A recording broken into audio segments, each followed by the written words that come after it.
Crime Photographer. Good evening. This is Ken Roberts greeting you and inviting you to listen to another adventure of Casey, Crime Photographer, ace cameraman who covers the crime news of a great city. Written by Alonzo Dean Cole, our adventure for tonight, Death of a Stranger.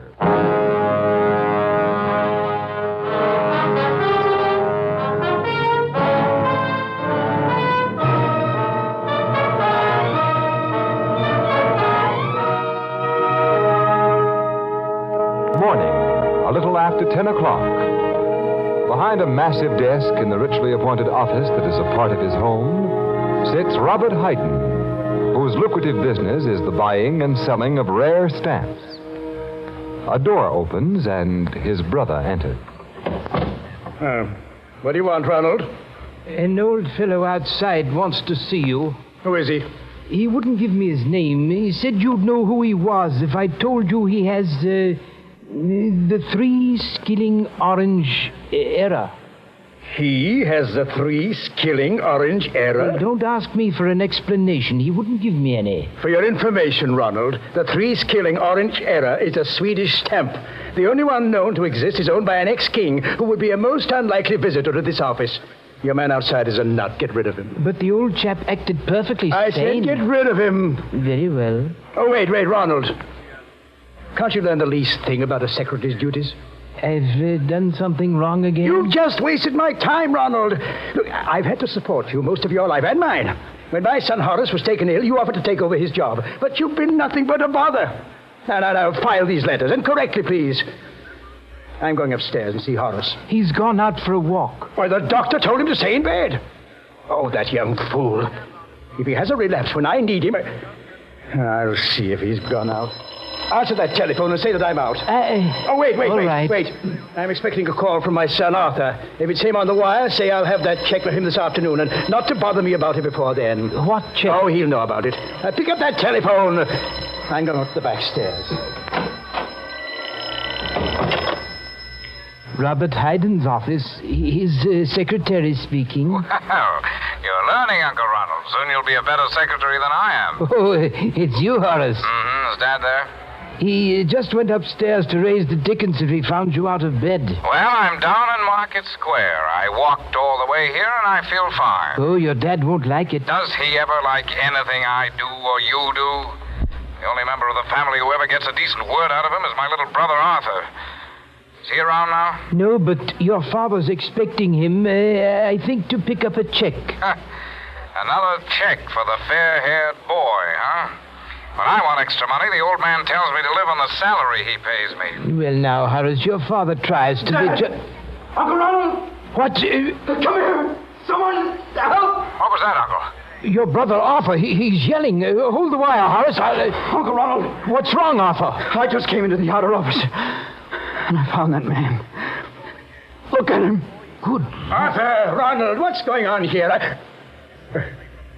Who is that? That's the stranger who wanted to see you, Robert, the man who gave me that message. There's a knife in his throat. I found him slumped in the chair like that. Is he dead? Yes, Arthur, the man's dead. Looks like suicide.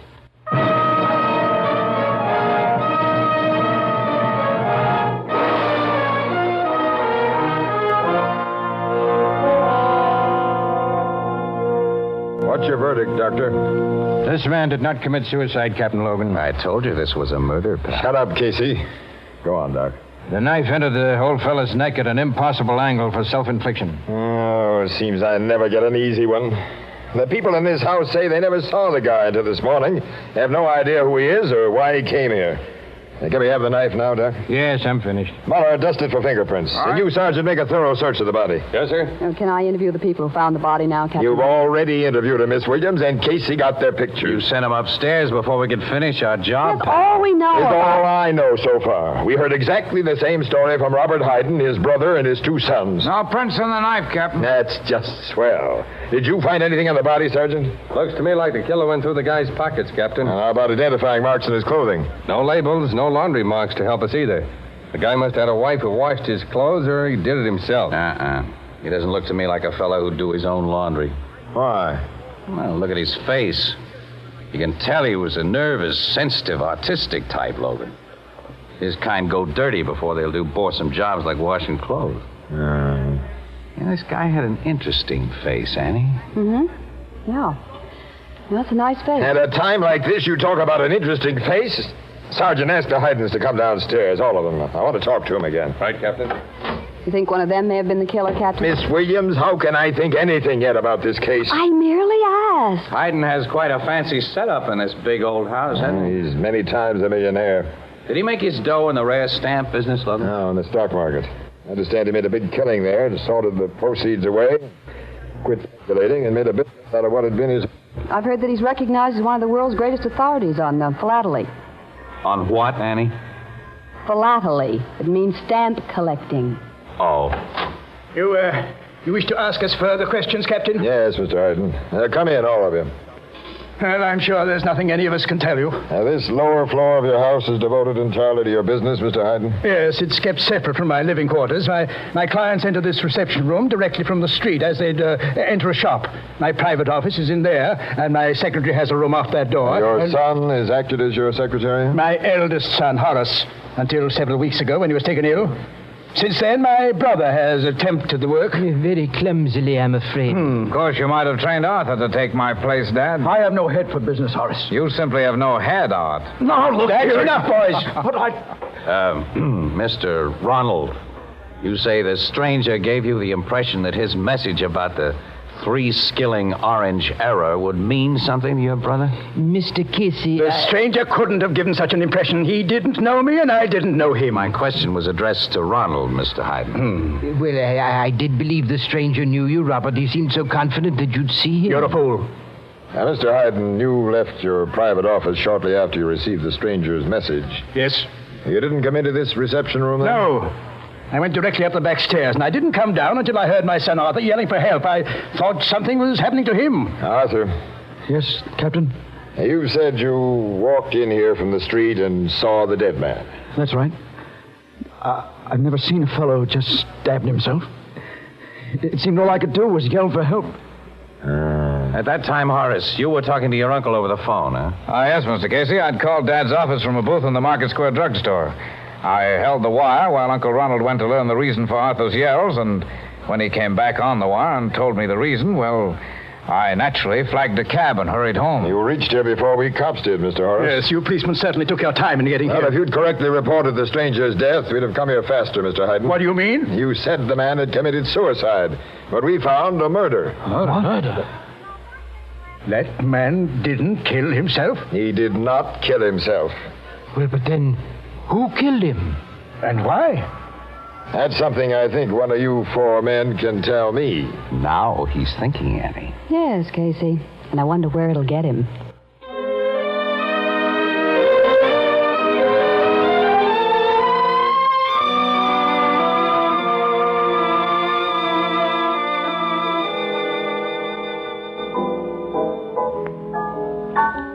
Just a minute, Mr. Nestor Camp. I'm fixing up your order.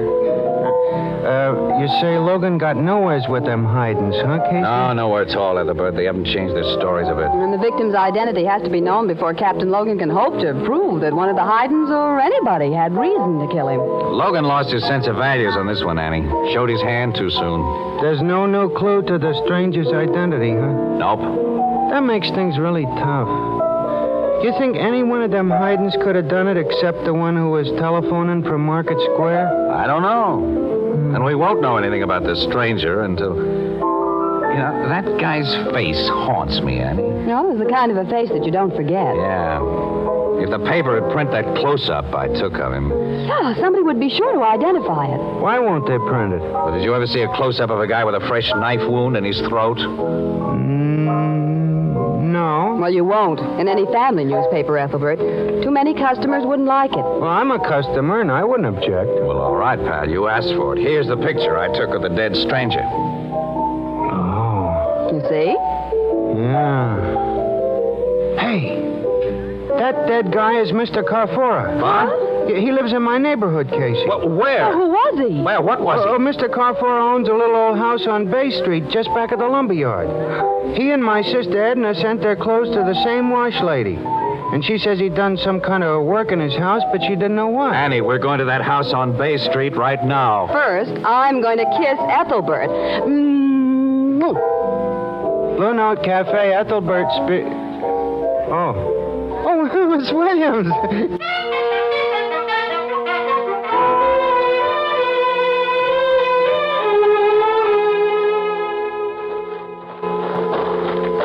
That must be the place, Casey. Yeah, it is the place, kid. It's the only house in the back of the lumber yard. Well, it's so dark, I can't see whether that's lumber piled back there or what. Wait, I got a flashlight here.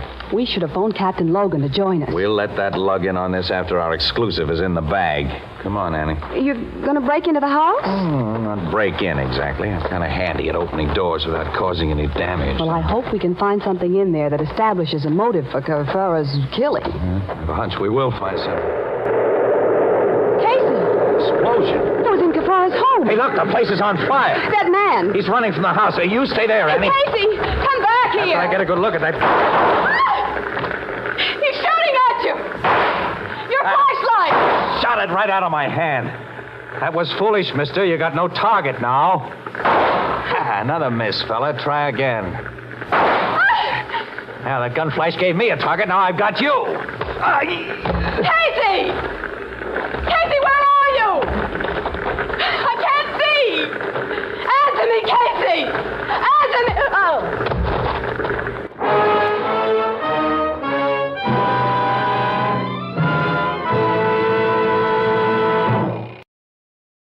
And now back to Casey, crime photographer.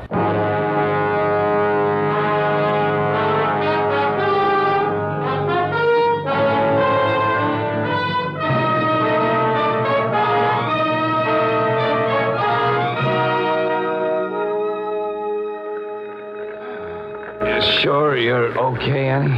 Yeah, I didn't really black out, Casey. The wallop I got was just a glancing blow. There's a welt on my head the size of... Don't sit up. Sit still for a while. Don't try to move. We got to get away from here, kid. That burning house is throwing out too much heat. And smoke. Somebody's turned in a fire alarm. Yeah, the trucks are coming. I hear 'em. And it'll be too late to salvage much from that little shack. Any evidence we might have found there is ashes by now. The man who shot at us and slugged us set that fire. Sure did. Annie, we may find out something more. What you picked up? A gun. A hot revolver with an empty cylinder. Oh, that man dropped it after he hit us with it. And it might tell us who he is.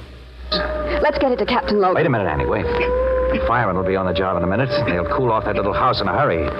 I want to see what's in the ashes.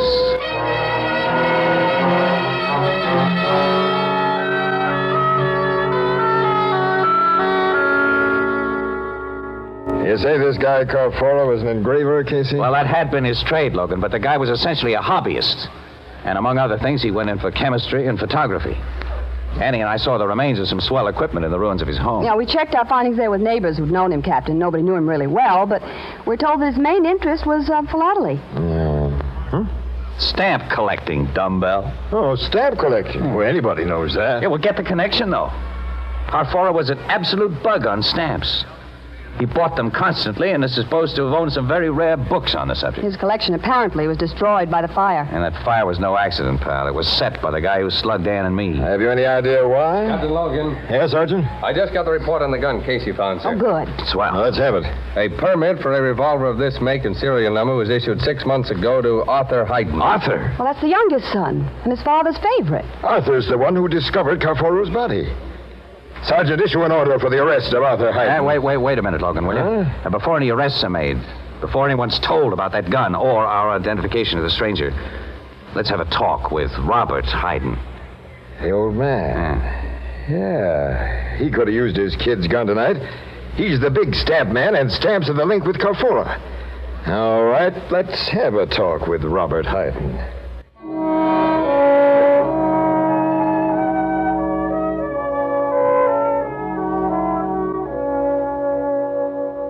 This is an imposition, Captain. Well, why should I open my office to you at this time of night? Because it affords more privacy than your living rooms upstairs, Mr. Hayden. And we'd like to have privacy. For more idiotic questions about the death of that unknown man, Mr. Casey? We'll try to keep our questions a little short of idiotic. You haven't up to now. But citizens must cooperate with the police, I suppose. Please step into my office. Ladies first, Miss Williams. Thanks. Now, what can I tell you that I haven't already told you before? First, Mr. Hayden, what business did you do with Angelo Carfora? Angelo Carfora? Mm-hmm. Is the name familiar? Well, of course it is. I never forget a client, at least not a client who gave me cause to remember him, as this Carfora did. Well, Casey, we didn't expect him to admit, no. Well, tell us about Carfora. Well, he did business with me for a long time, buying only seconds, stamps that are damaged in one way or another and worth only a fraction of normal value. But quite frequently, he submitted undamaged stamps for my opinion as to their genuineness. I found all of them to be forgeries, except the last one he sent, which was a perfect postmaster provisional. Oh, his business meant little to me in a monetary way, but he had a feeling for stamps, and I enjoyed his interesting letters. I never met the man personally, but... You never met him? No. Why do you ask me about Carfora? I thought you were only concerned about that murder. Angelo Carfora was killed in your reception room this morning. What? He was a stranger. This is incredible. How long since you heard from Carfora? At least a year, maybe 2 years. Why was he killed in my place? Mr. Hayden, have you bought some very rare stamps in the last year or so? Stamps you paid a lot for? Yes. Less than a month ago, I was lucky enough to get a Mauritius twopenny blue. Several weeks before that, I acquired a 9-pence lilac brown of Ceylon. And but you don't know about stamps. These are among the blue chips of philately. I paid a high price for them, but they were perfect specimens. Well, who did you buy them from? Well, I've made all my best buys lately through the... That gunshot. Slug got Hayden in the chest. Fired from that doorway. And then the door slammed shut. Well, it's locked now. Lend me some of your weight, Casey. Right. That opened it. Miss Williams, see what you can do for Hayden while we try... Help! Logan! I see. Break, you two. Break! This gun was on the floor beside him, Logan. A hot gun. It's Arthur's gun, Captain. I knocked it from his hand. You gave me no chance to explain, Uncle Ronald. You're going to explain now, Mr. Arthur. Both this gat and the one you dropped at Carfora's place tonight. But I don't know what... I heard a shot. What's happened here? Horace, your brother Arthur... shot his father. Arthur? No, I didn't... Captain Logan, I'm afraid nothing can be done for Hayden. He's dead. Arthur Hayden, I'm placing you under arrest for murder. No. Hold it, Logan. What? Let's get this picture straight before you arrest him. Picture straight enough, Mr. Casey. I caught Arthur with the gun in his hand. But I didn't shoot him. I just picked up that gun when Uncle Ronald grabbed me. Just picked it up? Yes. I just come into this hall, through the street door in the back. And then I heard a shot and loud voices in Dad's office. I ran this way and I saw the gun on the carpet. Without thinking, I picked it up and just then... Is that the best story you can think of, Arthur? But it's true. Horace, I swear it's true. Whereabouts in the hall were you, Mr. Ronald, when you saw Arthur with that gun? At the foot of the back stairs. I was on the floor above, and when I heard that shot, I came down 3 steps at a time. The shot brought you too, Horace? Yes, down the front stairs. Now, you were the first on the scene, Arthur. Did you see whoever dropped that gun? No, he'd gotten away before This is nonsense. Nobody dropped that gun, and nobody got away. My brother is the killer, Captain. Sure, Casey, it's as plain I as... don't agree. Why not? Because Hayden was killed to cover up the murder of Carfora. And Arthur doesn't fit the Carfora picture as I see it now. Look, Casey, Arthur discovered Carfora's body. You were slugged with Arthur's gun outside Carfora's house. And now Mr. Arthur Hayden is found with the murder gun in his hand a few seconds after his father's been bumped off. What more do you want? A probable link to Carfora. But I don't understand. Arthur, you got a check from your father today, didn't you? Yes? How big was it? What was it for? It was $2,000. I owed a gambling debt. Again? Okay, Horace, okay, I'm no good. Dad was always paying out money to get me out of trouble. The old man was my friend, as well as my father. As my brother's favorite son, Arthur, will inherit most of Robert's estate. But I never even thought of that. If you did, you never needed Carfora. But who is this Carfora? A name isn't familiar to you, Mr. Ronald? No. How about you, Horace? I never heard the name until you mentioned it. You're a liar. I beg your pardon? How long were you your father's secretary? About 10 years. During those 10 years, like any confidential secretary, you opened your boss's mail, read it, and took his dictation when he answered it, didn't you? Yes, But you never heard the name of Carfora? Hey, what is this? You know what it is. Your father made you work while your brother was allowed to play. You hated both of them for that. You never had enough money. And through Carfora, you saw a way to make big money. I don't know what you're talking about. Oh, yes, you do. You played both your father and Carfora for suckers. It was easy to keep apart while you were on the job as secretary. But when you were taken sick and your uncle was put in your place, you foresaw trouble. You could think of only one way to avoid it. You knew Carfora would come to the office this morning. So you got out of bed against orders to be ready for him.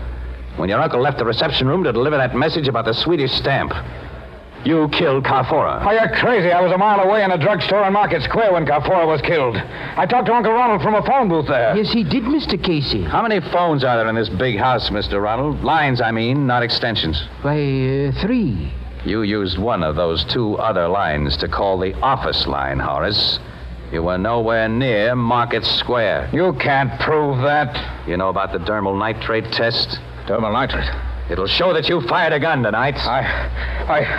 You're not going to send me to the chair? Logan, drop that knife, Horace. No, let me kill myself. You don't read any easy way out. Casey, hang on to this knife while I slip the handcuffs on him. Okay, pal. Why did you do it, Horace? You've always had all the luck, Arthur. I've always been the fall guy. I was a fool to think I could change things. But, Mr. Casey, I don't quite understand. Why did Horace kill my brother, and what was there between him and this man Carfora? I don't get it either, Casey. Neither do I. Well, I'll tell all of you what Horace is going to put in his full confession after I take a lot of pictures.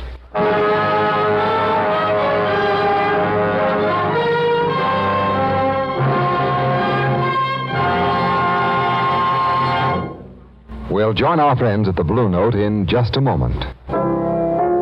Did Casey call a turn on Horace's full confession in advance, Miss Williams? Pretty nearly, Ethelbert. What was the Carfora setup, and how'd you know? It was all very simple. To a mastermind. Huh. Carfora was a bug on philately. Stamps, that is, to you, Annie. He was a skilled engraver who had a lot of fine chemical and photographic equipment, and somebody wanted to destroy the place where he lived and worked. All of which didn't mean much to your mastermind until our talk with Robert Hayden. No, he supplied missing parts of the puzzle. Carfora, you see, through the mails, had bought a lot of rare stamps that were in reach of his pocketbook because they were damaged. He'd sent Hayden a lot of undamaged stamps for appraisal. In Hayden's expert opinion, all were forgeries except the last. Which told the great Casey that Carfora had been trying to make perfect stamps by copying damaged ones and had finally succeeded. You mean he was a stamp counterfeiter? Yeah, that's right. But he didn't try to pass his counterfeits off as a genuine article, though. He wanted to sell them for what they were, perfect copies. But Horace was hit with a big idea. He made a deal with Carfora, and an exclusive secret deal, but in his father's name. And then stamps for which he paid Carfora only a few dollars, he sold to his father and other collectors for thousands. Gee, what a racket. And like all crooked rackets, it couldn't last. Carfaro called to see old man Hayden, which would have exposed the whole setup, of course, so Horace had to kill Carfaro. Then he removed all identification from the little guy. Which gave him time, as he thought, to set fire to Carfaro's house and then destroy all the evidence of his counterfeiting activities before the police could see the evidence and smell a rat. Then Horace shot his old man to keep us from smelling the same rat. And tried to frame his brother for both jobs. Nice guy. Charming person. Annie, it's lunchtime. Would you like to put on the feed bag with a really charming person? Meaning, of course. Oh, of course, but the great Casey. Are you paying, or do we go Dutch, or must I lend you 10 until payday? Now, that's a nice question. Well, it's a fair one. Like all the masterminds of my acquaintance, you're usually broke. Well, as a matter of fact, tonight I am. No wonder. What do you mean? Well, he's been associating with stamp collectors all day. What's that got to do with it? Philately. Don't you get it? He's philately broke. Oh, Ethel.